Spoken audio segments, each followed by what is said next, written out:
Cockroach जनता पार्टीचे आंदोलन, शिक्षण व्यवस्थेतील त्रुटींविरोधात युवकांचा एल्गार. पूर्वी पक्ष, आमदार, खासदार फोडले आणि आता पेपर फोडत आहे गोविंद पोलाड.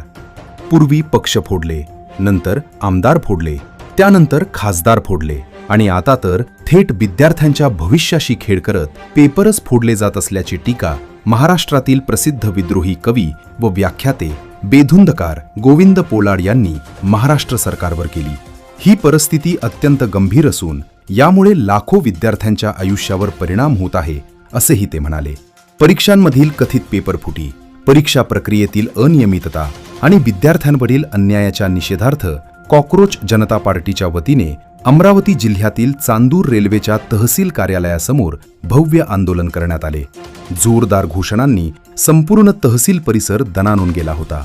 विशेष म्हणजे चांदूर रेल्वे शहरात प्रथमच एवढ्या मोठ्या संख्येने युवक युवती शैक्षणिक प्रश्नांसाठी रस्त्यावर उतरल्याचे चित्र पाहायला मिळाले. महाराष्ट्राच्या मुख्यमंत्र्याने आमच्या बापाला कर्जमाफीसाठी आंदोलन करायला लावलं.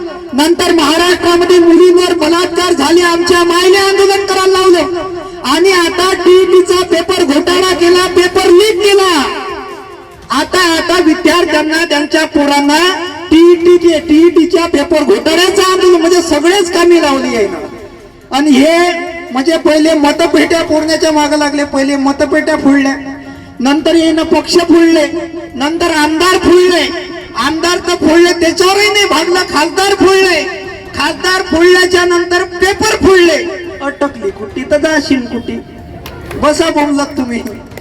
आपण जातो पक्षाचे झेंडे घेऊन, हा पक्षाचा नेता चांगला आहे, तो पक्षाचा नेता चांगला आहे, पण